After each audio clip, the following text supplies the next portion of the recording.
welcome to Marku 42's Universe. I'm Mark-Baumgarten, and with me are... Patricia-Helm. And Eduardo-m-Freyre. And we first of all like to thank Simon Brett for composing our new theme music. He composed our old music, now he's done his new one. He is a co-host of the Phonic Screwdriver on Phonic FM over in England, and we thank you very much, Simon, for helping us out there. Hey, he's like our John Williams. Yes, he is.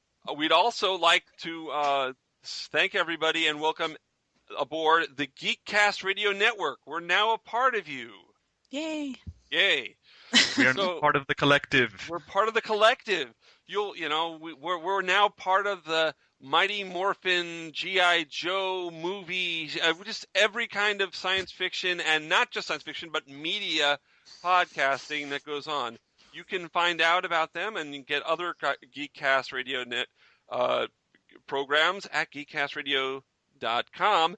Also, there is an app. You can get an app, at least on the Android. I'm assuming they have one for iPhone as well. No, they don't. They don't have one for iPhone? Nope. Well, they better get ahead and do that, because I know that half the world has iPhones and half have Androids, and luckily I have the Android. Well, they don't want to get their soul sucked out by Apple. Apple wants you to be using their iTunes. Well, right, and since we are on iTunes and Android doesn't have iTunes, now we're picked up on Geekcast Radio, and so we can, it's great. So yes. Geekcastradio.com. We are spreading our fingers out. Oh, we are. Through the webs. Yes. Yes. Soon the world will be ours. Today's show is going to be a special one. We're going to have 3 guests, not just one guest, not 2 guests, but 3 guests who are all part of a book called Outside In, 160 New Perspectives on 160 Classic Doctor Who Stories by 160 Writers. We are going to be joined by the editor, Robert Smith, the publisher from atb-publications, which would be Arnold T Blumberg, and we've also got Anthony Wilson. And it's going to be really interesting. We'll be just talking with them a little bit later on the show. But first...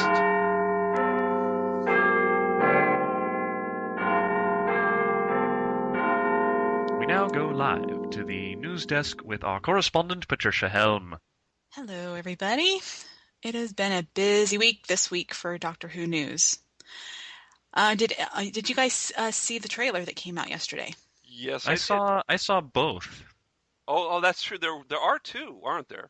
Yeah, the English get one, and then we Americans get one. What did you guys think? I enjoyed it immensely. I love the fact that Strax is going to be back. Oh no, for me, I love the fact we get nice, clear looks at the Cybermen and the Ice Warriors. Okay. I think the first words out of my mouth when I saw the trailer were Ice Warriors. And the Doctor's scared. The Doctor's afraid. I like that part at the end of the trailer. It made me wonder if he truly is saying that he's scared, or if it's something he has to say. It seems like something that, you're meant to go, ooh, what's he afraid of? And then when it shows up in the actual episode, it's kind of, him joking around. Like they may be taking that out of context for the purpose of, pumping up the drama. Right. That's what I was thinking as well. Well, we'll find out. It's only 2 weeks away. Yes. Less than 2 weeks away. Yes. And hey, just in time for Easter, have yourself a chocolate bunny and sit back and watch Doctor Who. Yeah. Yay. A nice Easter present. Oh, it's going to be and also hey, if you love other fantasy, watch Doctor Who, and then keep the TV on and watch Game of Thrones. So. Well, that's right. That starts that weekend too, doesn't it? Yeah. So there you go. Great weekend for fantasy fans. You get Doctor Who, and then you get Game of Thrones. And hey, if you're if you like a little bit of sci-fi tossed in there, that Friday is when G.I. Joe Retaliation comes out. So hey, man, you got some great geek stuff going on all 3 days. And on BBC America, after Doctor Who, they're putting on the first episode of the new series of The Nerdist. So that should Ooh. be fun too. Oh, there we go. Oh, and hey, The Nerdist. and actually, going back to our lovely news correspondent, isn't there another Doctor Who related project going on in Easter?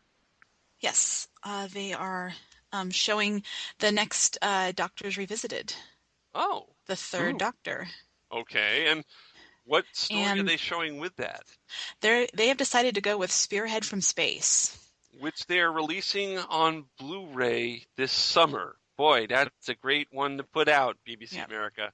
Interesting. Yeah, it's also the first time that they've done an episode that is actually the beginnings of one of the Doctors. Yeah, The two episodes that we've had previously had been, they haven't been about the first or last episodes of a Doctor. So this is Yes. interesting. I know it's interesting because when Eddie and I were talking, we were trying to decide what story they might go with for the third Doctor, and Spirit from Space that wasn't even in our top 3. yeah. We thought maybe Terror of the Autumn, since that's the first appearance of the Master and Jill Grant, Right. or the Three Doctors because it's the first multi-Doctor episode, or even the Time Warrior, which is the first appearance of Sarah Jane and the Centaurans. Instead, they go with the first appearance of Liz Shaw and the tattoo on the Doctor's shoulder. and a naked Doctor in a shower. Well, that's where you get to see the tattoo. Well, there you go. Shower. A little something for the ladies. We had to bring that back, Shower. didn't we, Ed? Okay, what other news do we have? Did you also see the posters that they put up for the different episodes? Yes. So we now have some more titles for some other episodes. So of course we already knew that the first episode is going to be the Bells of St. John. Then the episode after that is called The Rings of Akatan. Hmm? And then the one after that is the Cold War, and that one looks like that is the one that's going to be taking place on a submarine. Okay. Ooh, Sean Connery not included. And then the following episode is called Hyde. It used to be called Hyde at Cider Street or something like that, but they changed it just to Hyde. And then at some point there is going to be an episode called The Crimson Horror, and that is the one that's written by Mark Gatiss. Not exactly sure where that falls, but so far those are the titles of the episodes that we know so far. Interesting. Did you guys happen to see the Jonathan Ross show in England last week where Matt Smith was a guest? Yes, I saw clips. You saw the clips, yes. What do you think of, I'm assuming it's near the opening of the Bells of St. John, the clip that they showed on with the airplane. Yes, that was very interesting. Possible. That was cool, very exciting. Yeah. Makes me wonder why the people on the plane are all asleep. To save hiring actors, they just hired dummies. They put dummies in the... No. Well, the doctor did say that it was something in the Wi-Fi. So Something in the Wi-Fi. We're going to be afraid of the Wi-Fi. So I guess this means next time I fly, I shouldn't take my laptop. Yeah, that's exactly what it means. Well, when Matt Smith was on the Jonathan Ross show, he did talk a little bit about the 50th anniversary, and he said it was going to be a big extravaganza. That it was going to be.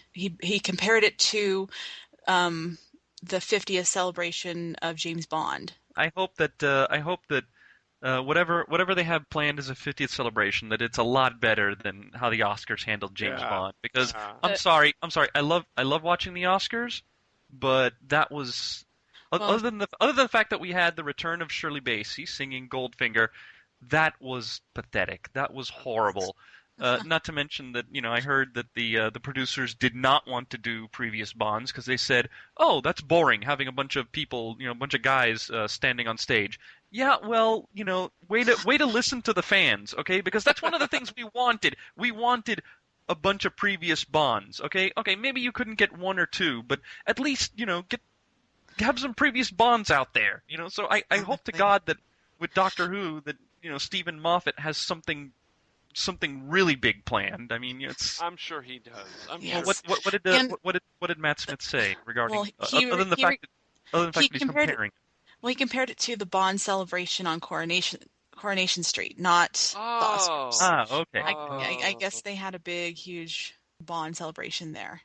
And then when Jonathan Ross asked him if the doctors were going to be returning, Matt Smith just said, "If I told you, I'd have to kill you." Which is interesting because that's what Chris Eccleston said when someone asked him the same question. It's the exact same phrase. I wonder if they've been prepped just to give that answer. or it could just be a coincidence. Hopefully not. And apparently Matt Smith also dropped some kind of big hint that he said that Steven might kill him for this. But what the quote was is he said something about paintings, and then after he said paintings, he's like, "Oh, that's all I'm saying." He's like, "Oh, Steven's gonna want me tomorrow." So I don't know what paintings means. Do you guys have any ideas? Well, maybe that's a way that Moffat's going to incorporate some of the history of Doctor Who. Maybe it's something having to do with paintings. Yeah.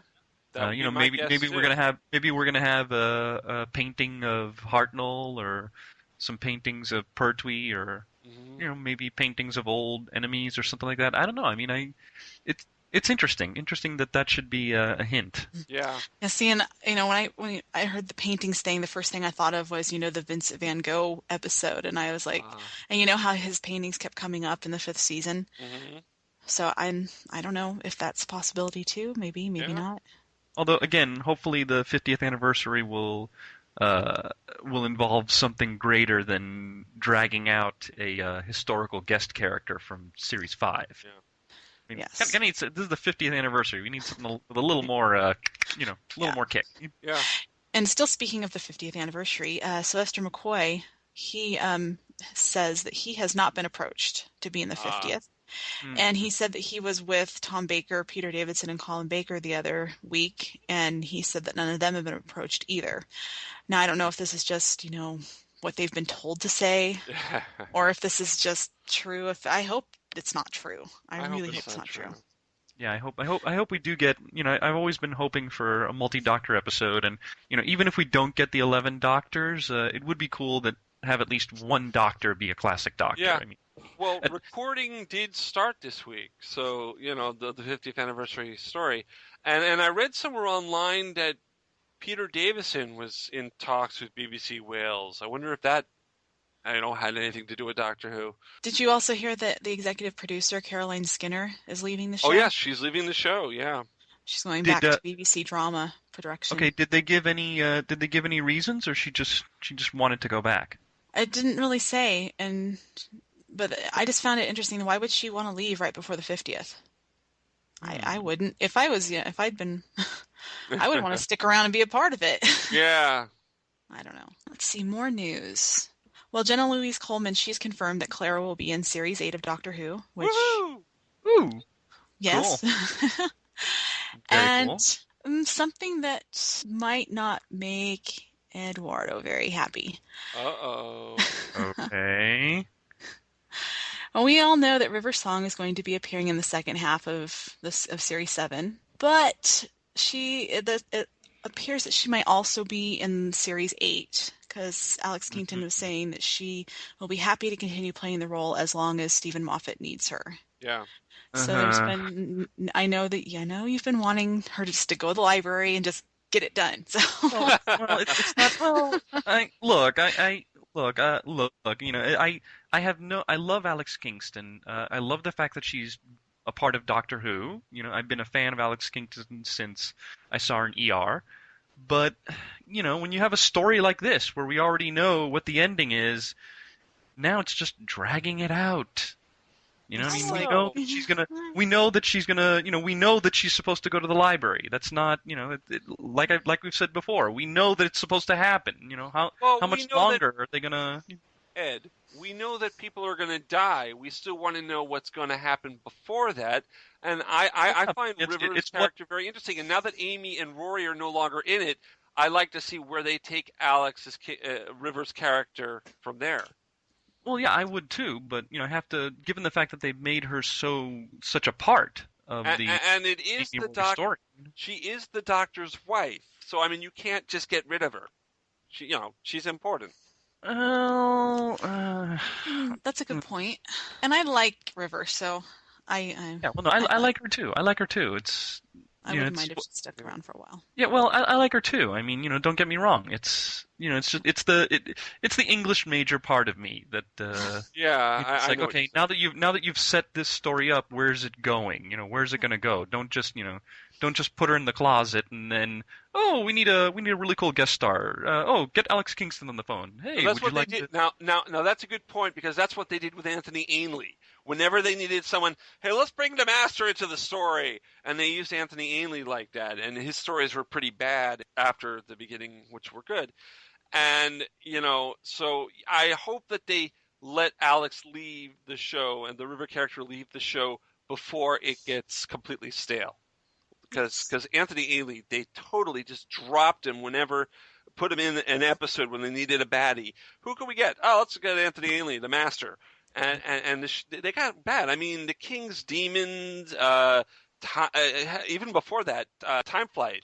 I mean, I don't know. Let me stop on that rant. Comic Relief was on Friday, which is also Red Nose Day.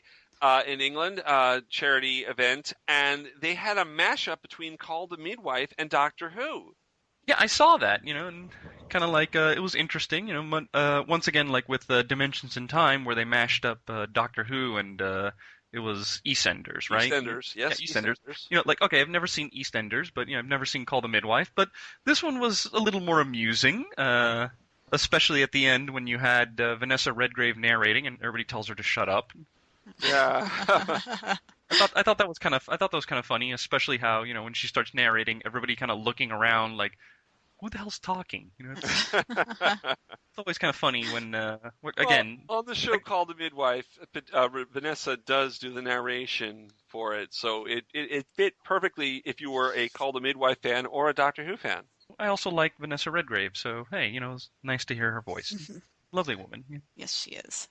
I like the part though with the after they ended the clip and. Oh no. The hostess chasing Matt Smith around. Well, it was God. in 3D. They were trying to make you think. The host was trying to convince the female co-host that they were going to see a preview of the 50th anniversary episode, and she put on 3D glasses, and Matt Smith walked out, and she started walking around him and groping him. It was really embarrassing.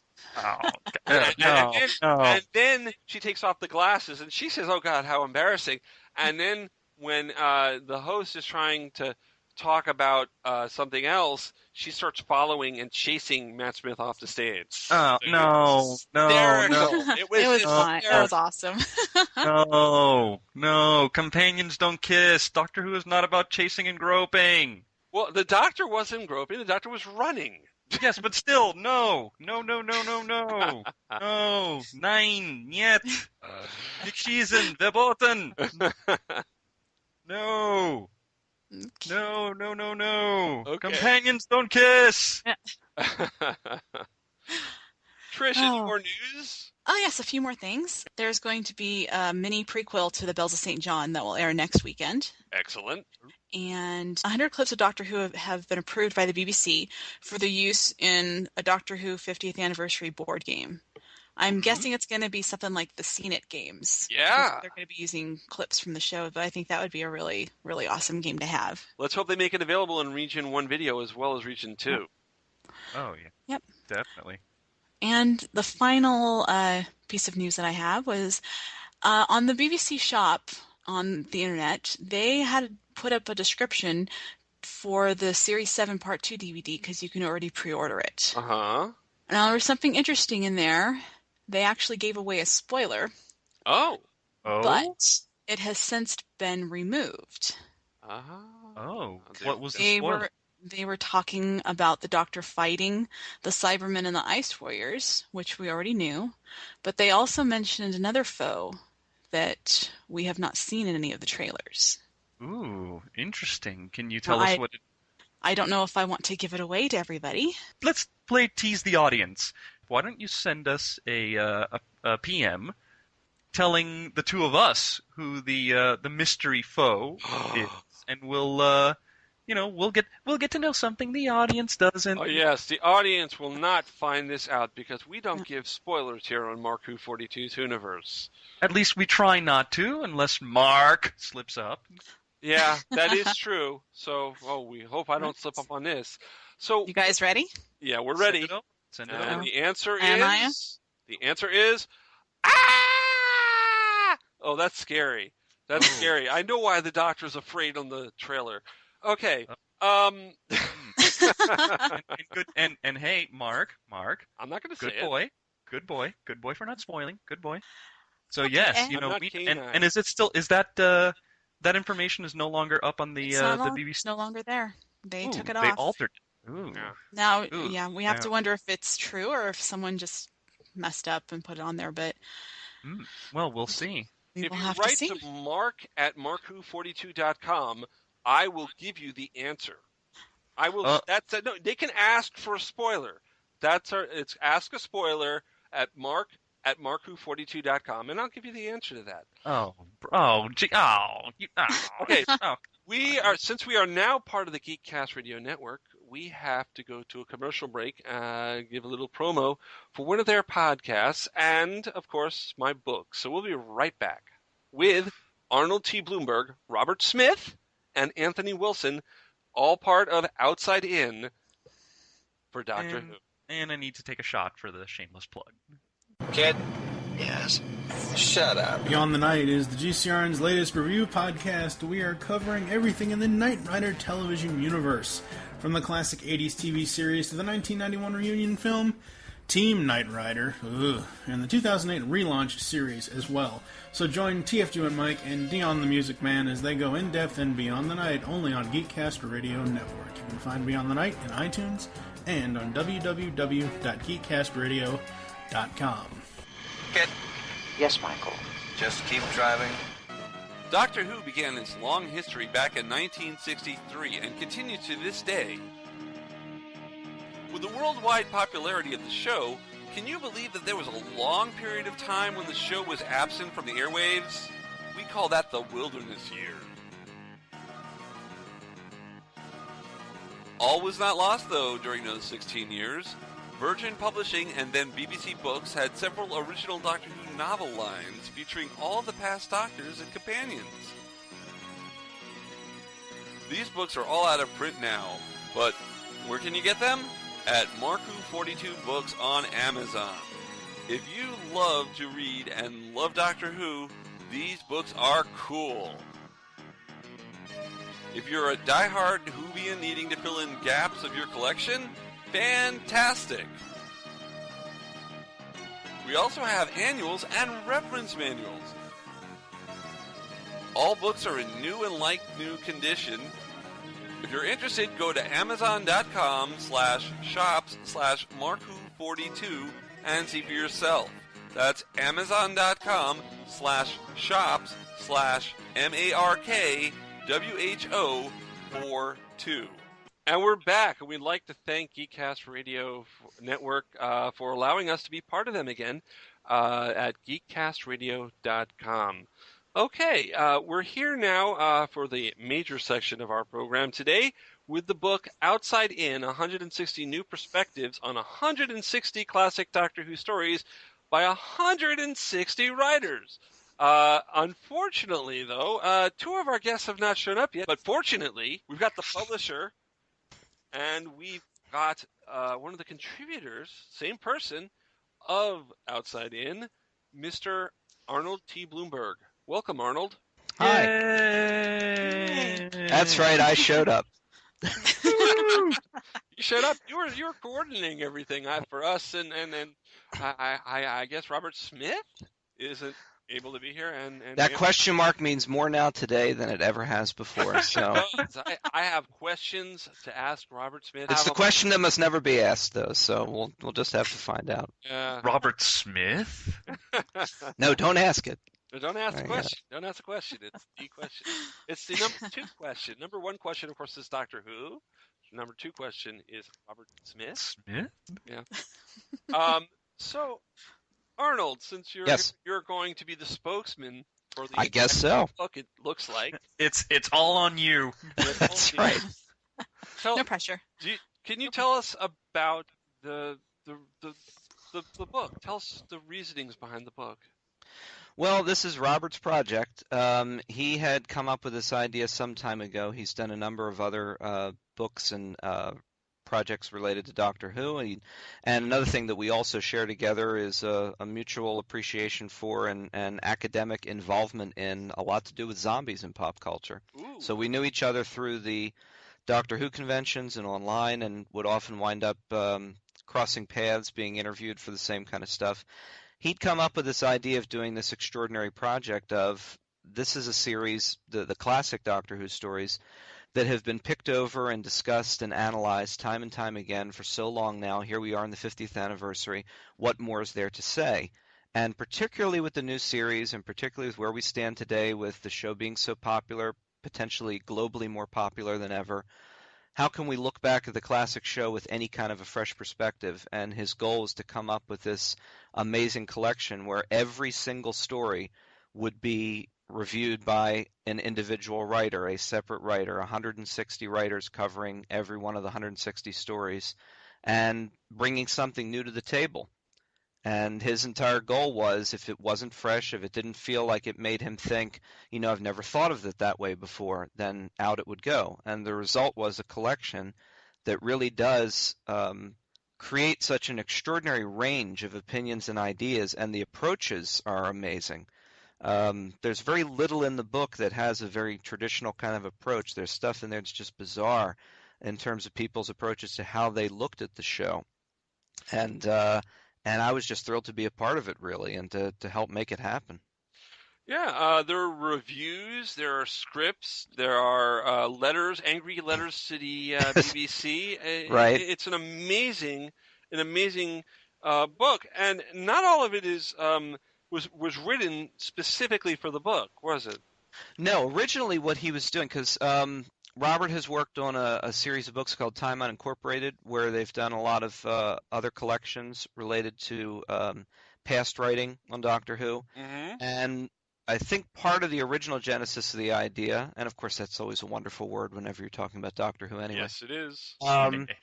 Was to provide an archive of opinion. So a lot of where he was starting from was, well, he had a lot to do with the Doctor Who ratings guide. I've been working on that for a long time online, and it's like there's such a wealth of opinion already there. But as the project developed, and as his frequent co-author and partner on other projects, Graham Burke, suggested to him, I think it was Graham who brought it up, was why not veer more toward doing a lot more original material? And I think as we came down to it, I think it comes down to slightly more percentage-wise new, completely commissioned for the book, and then a mixture of things that were drawn from previous publications, fanzines particularly, right. Websites. In all cases, everything was naturally vetted by Robert as the editor of the project, and in many cases altered or updated or otherwise changed to reflect that they were going into this book. But it is an interesting mix of things that some people, if they've read a lot, might find familiar from some of those other sources too. Yeah, the Doctor Who ratings guide got a lot of entries Right. in this. Right, and that's where he came. I was actually surprised. I mean, I at first I thought everything was going to be new, and then when I forgot which article I was reading, but then it was like, originally printed in the ratings guide, and I'm like, okay. Right, exactly. And even if that were the case, he might have poured over some things and said, this really needs tweaking, or this needs something to bring it up to speed with everything else that we're doing. So that was part of the process also. Yeah, one of my favorite and it's the shortest one here. One of my favorite articles in here is number 59, The Demons. Oh God, yes. Oh, The Demons in the style of New Doctor Who by William White. And right. White is a genius. I mean, he should be writing for the series. He's amazing. It's a ready to go episode, isn't it? You can film it in about a minute. And that's right. There's your 50th anniversary special right there. It's perfect. Yeah. When I saw that, in fact, that might have been one of the earliest things that I saw, and a lot of what Robert talked about, by the way, especially since he's not here, I feel like I need to make sure I get in a few things that he says. One of the things I know he always said is that the greatest joy for him was setting this in motion and watching everybody bring their A game to the project. Oh yeah, no, my personal favorite. I mean, he likes the very short article on the demons. One Right. of my favorites is the ride up to Battlefield, which I love how That was it's in funny. the style. It's in Yeah. the style of somebody writing a letter, about how they were on a road trip and then they decide to follow Ace. I also found it was a very unique article because the thing that everybody thinks of when they think of Battlefield, I'm even guilty of this, is the fact it's the return of the Brigadier. Yeah. Right. And the article doesn't make any mention of that. It's all about this guy chasing Ace. Yeah. So, it was kind of interesting to see that sort of new angle to it. Yeah. Yeah, the new approach was the entire idea. If it was something that felt like, oh, it's just another review of this story that you could read if you looked up, the DVD release is coming out, here's somebody writing up the story, and there'd be no point. So the entire idea was, can you say something about a classic story that at least gives it a different spin nobody's ever thought of before? Or like I said, as Robert's reaction, he wanted his reaction on every occasion to be, I've never thought about that before. I know that Mark likes a certain article because it seems to be a booster for something that we've debated on this show. Okay. Oh, yes. I think we're talking about the Dragonfire essay, aren't we? Yes, the Dragonfire essay, right? Which is beautifully titled. Let me get the title right in front of me. "Why My Sister Loves Mel and Why You Should Too" by Daniel Cook. If that doesn't tell you right then and there how fresh and new and different this book is going to be, oh yeah, definitely. I have a reason to like Melanie. Then I should just give up right now because that's it. Yeah, there Daniel Cookwa, if he's listening to this, you wrote a great article, but I'm sorry. Look, it's a great article. You did a great job, but look, I'm sorry. I cannot. I mean, every time I hear Mel speaking, I'm grabbing Q-tips. I'm just, okay. Oh God, I can't. But she I'm sorry. sings. She's a great musical theater. She's great. But in Doctor Who, yeah, she was let down in the scripts, and she's, I remember the rumor, the story that she was hired because her scream was the exact pitch of the sting to the Doctor Who theme, and John Nathan Turner wanted. That's why she was hired. I heard that story. Yeah, all I know is I think if you I'm watch. that old. Yeah, I think if you watch any episode of Doctor Who with Mel as the companion, dogs in the neighborhood will just be tortured. Oh, I agree, but I still don't think she was a terrible character. No, I sorry, think Adric no. was the worst. And No. I can see this runs very deeply between the two of you. Yeah, he rags on Adric. Come on, poor Adric. He gets no love. Come on, Adric was not that bad. And Adric was not that bad. No. Speaking of Adric. Adric, See, thank you. Oh, look, see, our guest agrees. it's with not me. that bad. Our guest agreed. That's two, No, that's I two, have to that's say two, I don't. Okay. Two against one. Wait, I think Adric's one of many characters that suffers because of the weight of received fan wisdom that starts building up over the years until people feel they can't actually. How about the writing and the fact that they kept his character never actually gelled? Once they started, they wrote him well at the beginning, but in the Peter Davison stories, they kept his characterization was so off. He became a pig in Black Orchid, and he was a snob in Port of Doomsday, an academic snob. I mean, they were writing him terrible. I don't think that Matthew Waterhouse is that bad an actor. I just think they wrote his character horribly.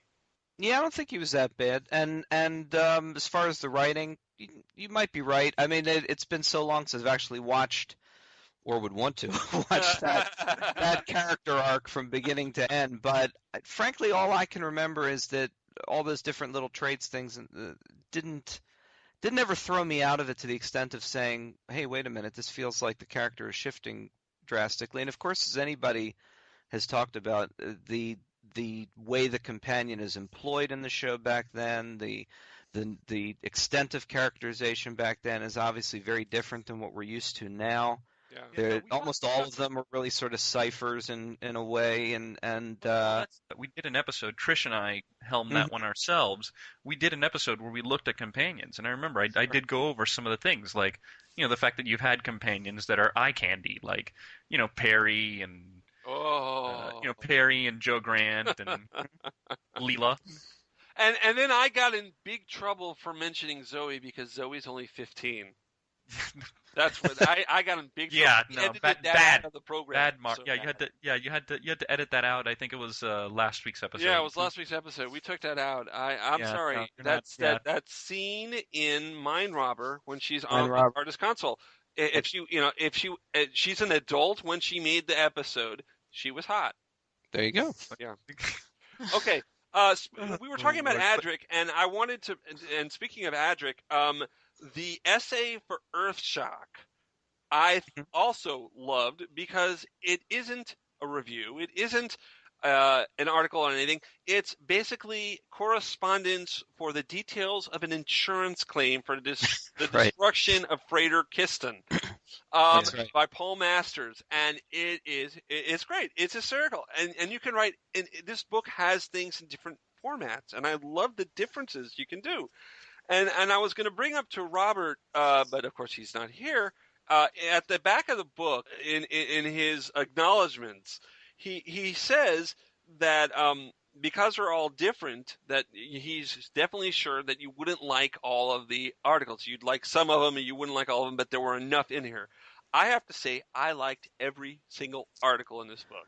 Well, that's wonderful. I'm genuinely glad to hear that. But yeah, that's wonderful, and I would imagine you're probably in a minority because of the extent of it. But that's wonderful to hear. It's good to know that somebody. I mean, obviously Robert probably would agree with you, because as someone putting all this together, he was sort of the gatekeeper. So naturally, everything that got into this book, he had to appreciate or feel that it added to the project in a certain way. To have someone who's reading it say that is a wonderful compliment. One of the nice things, though, about it that is true is that it's very much a grab bag for other people as well. And like we were just talking about the whole Adric-Mel thing for a few minutes there, it's part of the reason why you brought up the Dragonfire thing. It's certainly a book where no one is saying that any opinion represented in the book is something that's supposed to change your mind. However, if it makes you smile, or if it makes you think about it for a second, or if it makes you remember your own feelings about a classic story from a different perspective than you're used to, then it's done its job, and you can still walk away feeling exactly the way you've always felt, but still have maybe gotten a fresh perspective on it from someone else. But if you like everything in it, that's even better. And yeah, the formats go all over the map. There's traditional essay style. There's somebody that used one of my favorites personally was the one who that I can't remember the name now. I feel terrible. Who put together the two doctors and did a menu for that. Which, what story would be more appropriate for that than the two doctors? So it's a menu of Spanish delicacies by Peter right. McAlpin. Yeah. So it's that kind of thing too, where one of the things that I could say definitely from the point of view of publishing is the books that I've most enjoyed myself personally as a reader, the things that I've enjoyed writing or being involved with other publishers, and then what we want to do in publishing is they should be books that feel like you can always revisit them and dive into it at any point. And this is certainly speaking of revisiting, let's run back to the Fifth Doctor for a second. More specifically, let's put you in the hot seat now, because okay. You actually contributed to the book. I did. You wrote a write-up for Castrovala. And we're gonna get to that in a moment. I just like to stop here and mention to people that we're talking to Arnold T Blumberg, the publisher of Outside In, 160 New Perspectives of 160 Classic Doctor Who stories by 160 writers, edited by Robert Smith. It's available at Amazon.com for $24.95, or you can get it directly from the publishing site at atb-publishing.com. One word, atb-publishing.com. We have to take a little commercial break here for the Geekcast Radio Network. We will be right back, and then we'll talk about his article on Castrovalva. The Pull Bag is the GCRN's place for everything you need in the comic book world. We focus on new and current comics, while also tackling a few back issues here and there. So join the entire GCRN crew and see what issues the hosts have with today's panels. You can find the Pull Bag on iTunes and geekcastradio.com. Make your great escape into comics.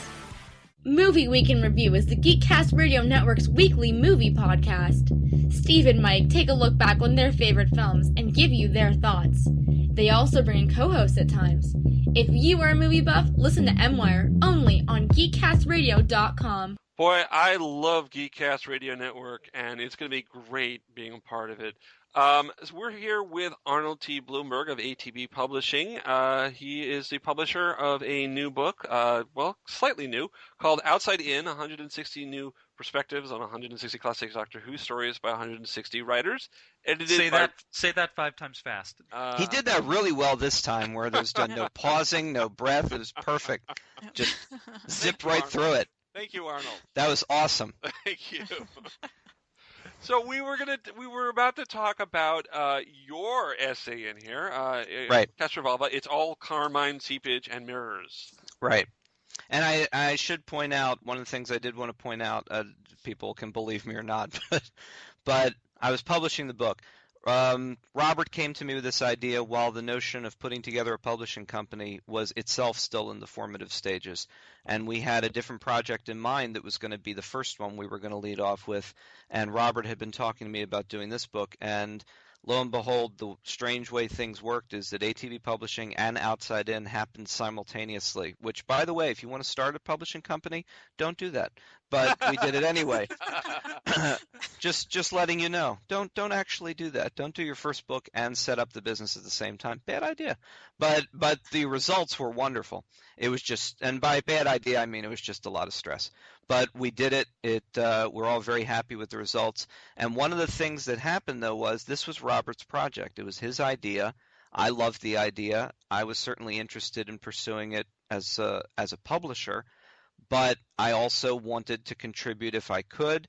But I left everything editorially and in terms of creative decision making for what would go into the book in his hands. As far as I was concerned, this was Robert's book. I did not take an editorial role in the sense of shaping what the final project would be, or else it would be changing his entire goal of making the book the personality that he wanted it to have. So I desperately wanted to do Castrovalva. It's the one story I can think of. Actually, Demon's the only other one I think I would have written, but he had that one already. Yeah.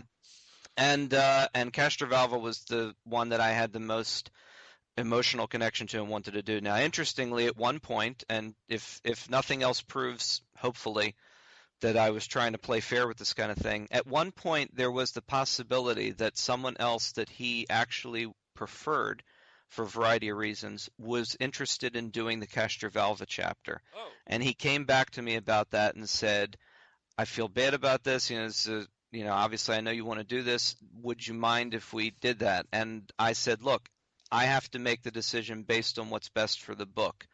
If you think that person's going to do it and you want that person to do it, then go ahead. And I dropped myself out of it. As it happened, that didn't work out. And then it was like, well, do you still want to do Castrovalva? And I was like, sure. So for a short period of time, I wasn't in the book at all. Oh. And I would have been comfortable with that because in a way, maybe even a little more so, because then it would have shown, well, I'm not just self-serving and making sure I have something in there, but I'm also, personally, I'm thrilled to have that in there. Well, it's cool the way that worked out, and it's also cool that you got a chance to contribute. Yeah, and it's again, it's something that just came out very easily, because it's a story that I've always had this one particular feeling about, and I think that's the way a lot of it went for a lot of people writing for the book too, was that not only, as Robert said, bring their A game, it's something where if somebody had a particular passion about a story, it makes it so much easier to write something about it if it's coming from some deep emotional connection you have, and a lot of the pieces in the book are like that. And for me, Castrovalva sparked that kind of feeling, so it was very, very easy. It was one of the easiest things I've ever written. It just felt like it was waiting to be written, so I'm happy to have it in there. People can disagree, of course, completely. I happen to like Castrovalva. I know Trish was able to catch a little bit of it. Cool. She watched at least the beginning, and we were talking the other day about one of the scenes I think is kind of cool is when you have the Fifth Doctor still kind of addled from regenerating, and as he's heading to the Zero Room, he's unraveling the scarf and he's discarding all these pieces of himself. Right. So it's this interesting kind of metamorphosis from right where we've just been, which is the huge length of time Tom Baker was around. Yeah, what a beautiful single visual metaphor for the entire thing that show's experiencing at that moment than to have him unthreading the scarf and pulling it apart. Time for something new. And that's it. Ideally, you figure any new story, any new Doctor story that starts an era again, that starts the show over again and introduces a new incarnation of the Doctor should theoretically have that sense of new and reinvigorating and excitement, and I feel that that's one of them that really captures that. Quite frankly, I feel that that's what the 11th Hour also does. Yes, I genuinely feel that the 11th Hour is probably one of the best new introductions of a Doctor in the entire history of the show, and I'd put it right up there with Castrovalva in the way I feel. They're very different stories, obviously, hugely different, and the way they deal with introducing the Doctor is very different, but I'd argue that when that kind of story works well, it does it because it hits the right emotional notes and makes you feel like you're reinvigorated to, hey, this show has been around for a long time, but it also feels like it's completely brand new. Hey, 11th Hour, I think, you have the Doctor changing into his new outfit, so, you almost have a little something for the ladies. Yeah, Peter Davison laying in a coffin for most of Castrovalva, maybe not so much, but having him resting in a little box. That's no. Then Adric trapped in a weird. The less about that, the better. Yeah, that's why I quite literally throw that away at the beginning of my essay. It's like, all right, let's get past all that stuff now, guys. Very. Hey, Master. That was kind of a little. Yeah, you gotta take the Master side and go. Okay, this is a little creepy, man. Yeah, let's just move on. It's a little. I think you're going a little too. Okay, trying to destroy the universe. That's one thing. Adric trapped in a weird kind of Rubik's cube, whatever thing. That's okay. You're going a little too far, man. That's okay. You're creeping us out here. Take over the universe if you have to, but please not. This is okay. We're a little skeeved out here. And in your essay, you talk about how the episode is your zero room, your personal zero room. Yeah, that was actually the angle that came up where, because again, the other thing was Robert, gatekeeper, editor. It was like, well, pitch me what's the angle that makes it interesting, and I was like, Castrovalva is actually a zero room. It's not only a zero room for me personally, therefore I want to write about it. But it was when I really hit upon the notion of, well, really, when you look at it, it's the zero room for everybody watching Doctor Who after 7 years of Tom Baker. Yeah. How do you possibly reinvent the show after that long a period of time, and one individual has cemented their position not just as, say, the fourth Doctor, but the Doctor? Yeah. And then I realized Castrovalva really is a zero room for everybody. So once I said that, Robert was like, oh, write that. And I was like, okay. So, but for me personally, yeah, I remember getting into Doctor Who in the mid-'80s, and that was when I started really paying attention to it. And then doing the thing that any collector or any fan of comics or science fiction and a million other things I was into would do, which is you discover something exciting and new, and the first thing you do is you want to know more about it. And yeah, I was lucky. I had a comic shop near me that was at a time when it wasn't that common, and I didn't actually know at the time how uncommon it could be in different parts of the country. I had a comic shop only about 10 minutes away from me that had a lot of Target novels. They would get issues of the magazine, not on a regular basis, but they'd get them. So when I went in there, I already had access to information. And I remember one of the very first Target books I ever bought was The Five Doctors, before I'd ever seen it. Because I just saw the cover and I thought, wow, 5 of them together? I can find out a lot of stuff about this. So I got that, and then when I think, I'm not 100% sure, but I'm not sure because I don't think Castrovalva was the first regeneration story I saw. I'm pretty sure it wouldn't have been. But for some reason, I think I read the book for that too first.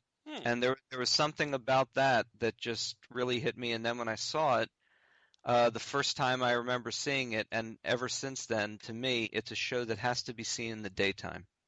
It's a show that's just all about sunlight. Well, And that episode, yeah, sunlight definitely. coming through the trees. And I remember sitting in my living room all those years ago and watching the sunlight coming in the window, and I'm watching Castrovalva probably when it was on Washington, D.C. PBS on a Sunday afternoon. Yeah. And to me, that's part of it. And really, when you look at it again metaphorically, that is part of it. It's the sunrise. It's a new guy coming in. It's beginning. It's a new day. It's a new day. And there's so much about it that really is kind of in that story. And then the personal connection was really deep, so that's the way I went with it. So yeah, I really, in fan circles you can argue about, well, what's the best story? It has flaws production-wise and everything, but just on a pure emotional level, Castrovalva is my all-time favorite, probably. I guess a few others might pop in there from time to time, but that one emotionally just felt right. So. Actually, here's a general question. I was going to ask it when everybody was here, but we have you here, so I'm going to ask it anyway. On the podcast, we've been talking. We've been pumping up for the 50th anniversary, and we've been talking about things that we want to see. But I'll pose the question to you. As a fan and as somebody who's now written and published a work of Doctor Who, what do you want to see coming up with the 50th anniversary? I think if I had to make a choice, I think I'd probably make the choice that I think a lot of fans would, which is ideally 50th anniversary of the show. I just want to see a big special with everybody in it. Yeah. All the Doctors, all of them. Yes. Obviously you can't have 1 to 3, the first through the third incarnations without doing some trickery of some kind, which in the 21st century, with all the kind of things we have available, should be no trouble at all to write around and figure out some way of paying tribute or doing something clever that references them or in some other way incorporates them. But frankly, as long as it's not not pickled in time, floating heads, Yeah, as long as it's not cut and paste floating heads, yeah. Like gherkins in a jar. No, I don't want that. But there's so many beautiful ways they could do that. So I wouldn't even consider that a barrier in any way. I would just want the 50th anniversary. I just want the most obvious thing in the world that. I don't care any other fan that says, oh, I wouldn't want that, oh, it's lazy, oh, it's this, it's that. I don't care. I want the 11 Doctors. That's what I want. Yeah, I think Moffat actually said something like, I just don't want it to be a huge reunion. Nobody wants to watch a reunion party. And, right. I had to raise my hand and go, I want to. I want to see a reunion party. Stephen Moffat says a lot of things. He says a lot of things, and a lot of them are important, and a lot of them are misdirection at the same time. Arnold, I want to talk a little more about the book. Now, the fact that there are 160 writers, yes, and a lot of them are fans, but you do have a few very important ones. We have Andrew-Cartmel. Yes. Has something. David-J-Howe, Kate-Orman, Jonathan-Blum, Shaun-Lyon of Outpost Gallifrey. Mm-hmm. And the Gallifrey 1 convention. Yeah. That's right. And you know what? I think we may have a surprise in a second. Let me see if I can get this to go. I've just figured out that we have Mr. Anthony Wilson on the line. Hello, Mr. Anthony Wilson. Ah. Hello. Hello, Anthony. Mr. Wilson. Glad you made it to the party. Yeah. Now, Anthony wrote an essay about the Dalek Master Plan, didn't you, Anthony? That's the one. Tell us a little about it. Why? I read it. I understand. Reading it, I want to watch it again. But really, why should I watch it again? Because it's fabulous and because it's underrated. Okay, in what way? Because there's so much in it, and the bits that are left, the bits that people see, everyone remembers the gurning bit and the jumping around on the trampoline bit and the bit about the mice. They're all bits that are left. But actually, the stuff of it, the whole thing, is far much more than that. Specifically, like I say in the essay, the very, very end of it, where literally the Doctor does something that he's never done before. Yeah, he's going to sacrifice himself. That's a horrible thing to think that the show could have ended back then. Absolutely, yeah. But it's quite an impressive ending, and again, it's not. It is looked at in that way. Lots of people think it's one of the episodes that really should have stayed. Yeah. But it's still, the whole thing is magnificent, all of it, all the way through, and Hartnell's amazing. Is Mavic Chen really a bad guy? I mean, is he evil, Mavic Chen? Depends how you define evil, doesn't it? It He does. wants domination over other people. That's generally, I suppose, the definition of evil.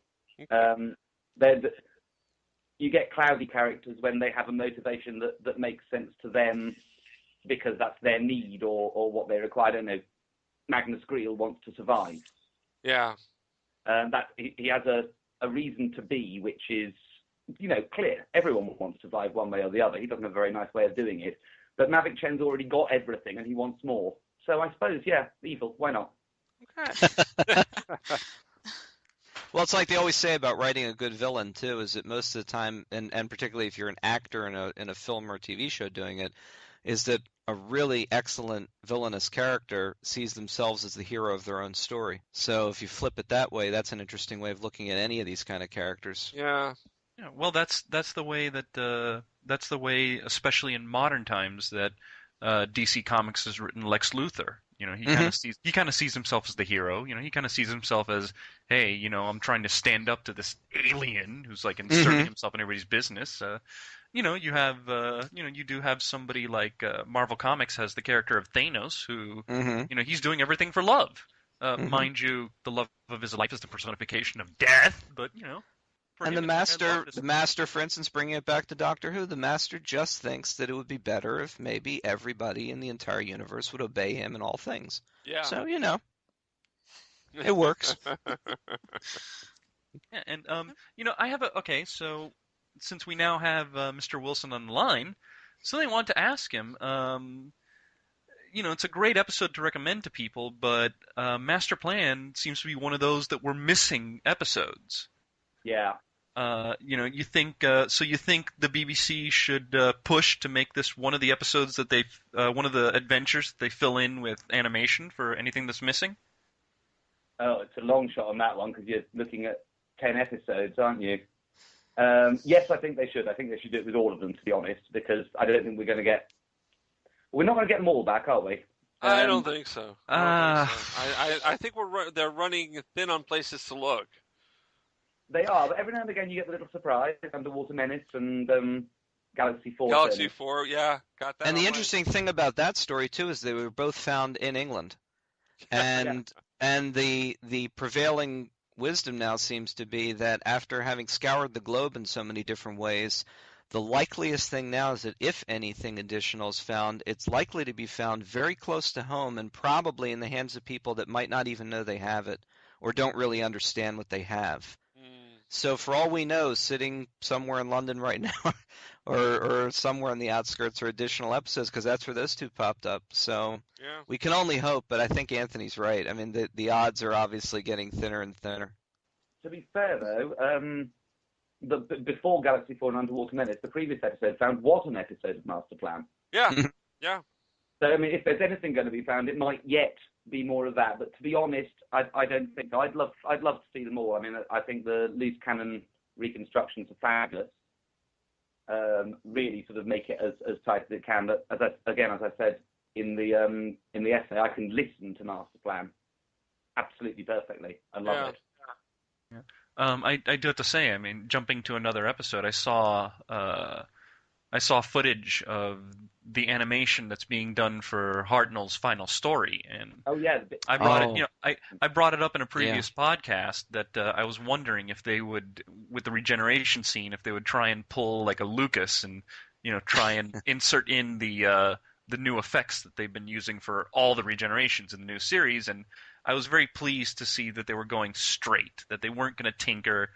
This is how the regeneration happened in the old series, and I'm glad that it. I think they would have had an outcry I think they were perfectly aware of the kind of outcry they would have if they didn't keep it faithful to within the context of the look and the story of the time. I saw that clip. That was just it's wonderful to see. Yeah. Perfect year for us to get the first regeneration back too, and that And it's particularly that's one of the few bits that actually has that tiny snippet of film is still there. Mm-hmm. And it looks almost identical, barring the fact that they're animated. Right. So, I mean, it really does look good. Really does look good. What do people think of the Reign of Terror one? Oh, I loved it. Very nice. I haven't seen that. I'll have to dig it out. Very nice. Yeah. Yeah, it was just released this year, I think. Mm-hmm. I got it from Amazon.com, which is also where you can get Outside In, 160 new perspectives on 160 classic Doctor Who stories by 160 writers, edited by Robert Smith. Or rather, Robert Smith, where are you? You were supposed to be here, Robert, but Robert's not here. Published by Arnold T Blumberg, who we're speaking to, and one of the contributors is Anthony Wilson, who wrote a piece on the Dalek Master Plan. Oh God! Robert And hey, Trish. Trish, as far as the drinking game, should this count as a shot or? I didn't plug myself. Well, I plugged them. Yeah, he didn't plug gave his. honest to goodness plug. Okay. Yeah. It wasn't his books that he was plugging, so. Yeah, I didn't even have to do anything. He just did it without me even saying anything. Well, I'd like to thank Anthony and Arnold for coming on our show and making our first on the Geekcast Radio Network a success. Thank you very much, guys. Thank I have one more question for One Arnold. more question. Go ahead, Trish. Sure. Any projections on when the second volume of Outside In will be coming out? Oh yes. Definitely. The second volume, we're going to be following it up with the most obvious thing you could think of. If Outside In is all about the classic show, then Outside In Volume 2 is the new series. And of course, we all hope it continues on. The classic show is very much a done deal where we knew exactly how many stories we were covering, and that's it. The most obvious break-off point for us here is let's wait and see what happens with the 50th anniversary, and as soon as this year is over, Outside In Volume 2 will be coming out in early 2014. Yeah. And this probably is very quickly, by the way, too, because Robert has been working on it for quite some time with a number of contributors again, some of which are returning from the first volume and some of which are people that will be new to the project. You mentioned how we had a variety of names from all different tiers of fandom in every conceivable way, from just casual fans to professionals who've actually worked on the show. We have a few surprises coming up in Volume 2 in that same sense. And we're just going to wait and see what happens. The Outside In Volume 2 will cover everything from Rose all the way up to whatever finally airs at the end of 2013 in the 50th anniversary. And then that'll be a nice cutoff point. And Outside In Volume 2 will probably can't say for sure, but it'll certainly be early 2014, and I'll be able to give you more specifics in a little while. Yeah, Cool. I Hopefully, also would you also be including Adventures in Time and Space in that one, or? To be perfectly honest, I've been talking with Robert for quite a while. One of the things about it is the interesting way that, again, with the new series, that so much storytelling has been happening in different ways, different formats. There have been animated stories that have come out, like Infinite Quest, for instance, Dreamland, that kind of thing. And Robert has, again, it's Robert's project. He's the editor. He's the one that has the I hate it when people use this word, but it really is true in this case. He has the vision for how this thing comes together. So in terms of what the stories actually are, the breakdown, the list, what he thinks it merits a chapter, he's coming up with that. And yes, you will certainly see a number of things that aren't necessarily the aired television episodes, but are some of the peripheral storytelling that has happened. They will also be reflected in the book as well. Attack of the Grasky? Oh God! I think he's actually got that on the list. Right. Oh Lord! He's definitely got space and time. All right. Right. And Pond Life, I Life? think it's likely. Yeah, I Life, think good. so. So it's and it's by the very nature of the way the storytelling is happening these days. Right. That it's not just about the TV show proper. So it'll definitely do that. It'll reflect as much as possible, and it'll go right up to the end of 2013. Okay. There's another Great. book I forgot to mention. You're releasing in November for the anniversary, Red, White, and Who: The Story of Doctor Who in America. That's right. And Red, White, and Who is actually the book that started the whole idea of starting atb-publishing in the first place. Oh. Wow! It was the project that I'd had in the back of my mind for years. Like many people from that particular era, I guess, of fandom, I became invested in and researched, and like we were talking about before, got involved in learning everything I could about the show through what was available at the time. And initially, it was all those wonderful coffee table books by Peter Henning, and then later the Decades books by David-J-Howe. who I've been fortunate enough to work with for so many years now, doing book design and doing some things for Telos Publishing over many years. And those books defined where you looked for Doctor Who history and information.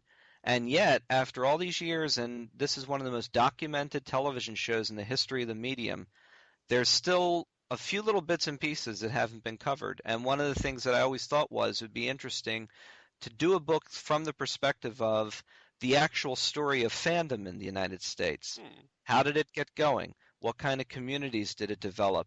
The fan clubs, the conventions, the PBS stations and pledge drives, the things that define the American experience with Doctor Who, and by extension, how in some sense American fandom then influenced the very show that was influencing them, which seemed a little arrogant when we first started talking about it.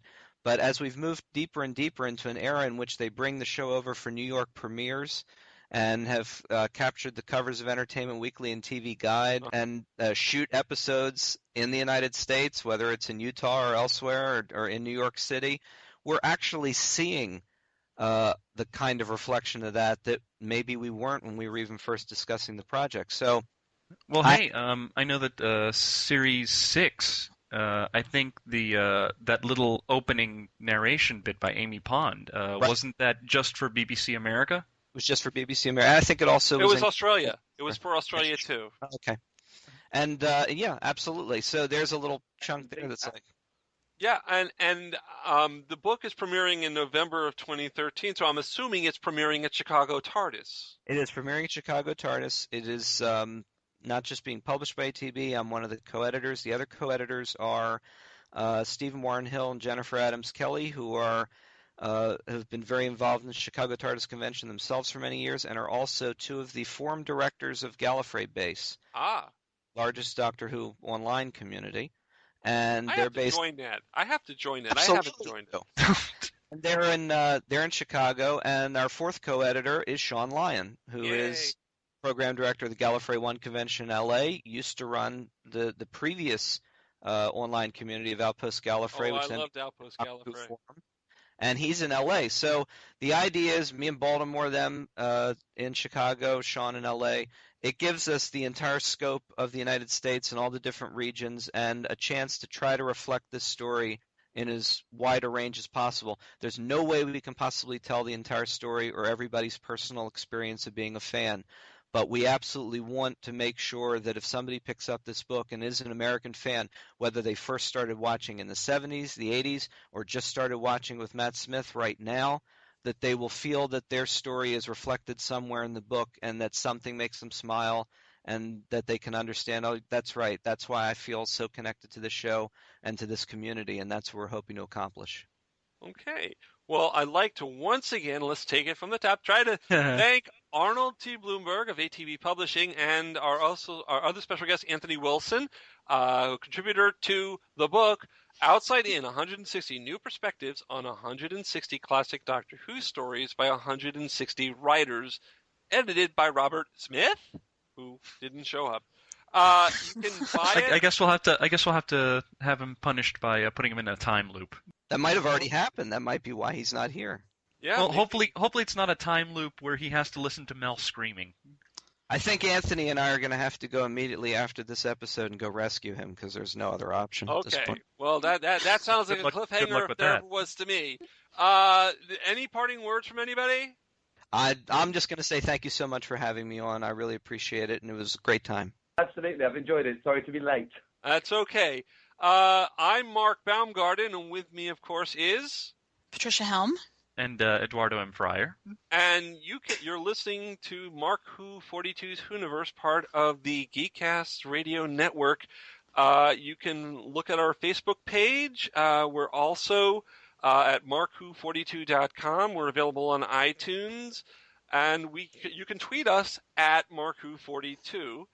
Any comments or suggestions, please send them to mark@markwho42.com. And I think we're at the end of another show. Wow. Cool. That was another show done. Another one bites the dust. And hey, special announcement.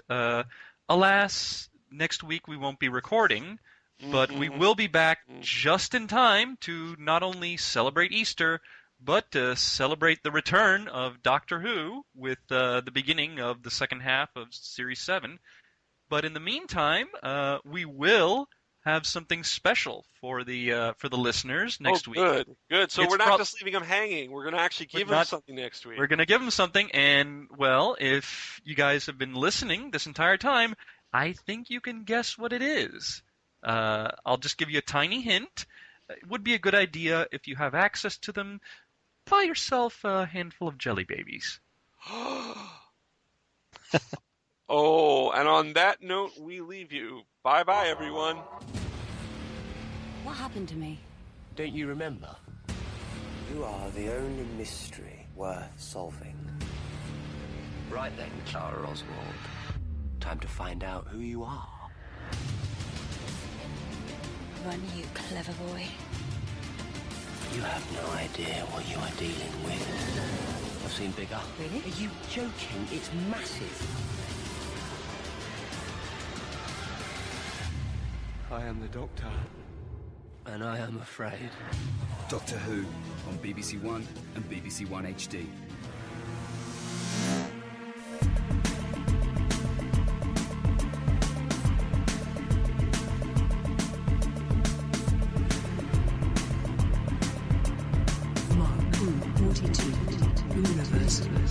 Mark Who 42's Whoniverse has been written and presented by Mark Baumgarten, Patricia-Helm, and Eduardo-m-Freyre, with special guests Arnold T Blumberg and Anthony Wilson. Audio and sound by Mark Baumgarten. This show was co-produced by Patricia-Helm, Mark Baumgarten, and Eduardo-m-Freyre, and edited and directed by Mark Baumgarten.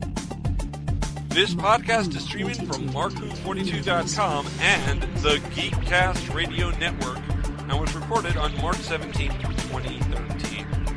Doctor Who and its properties are owned by the BBC, the British Broadcasting Corporation.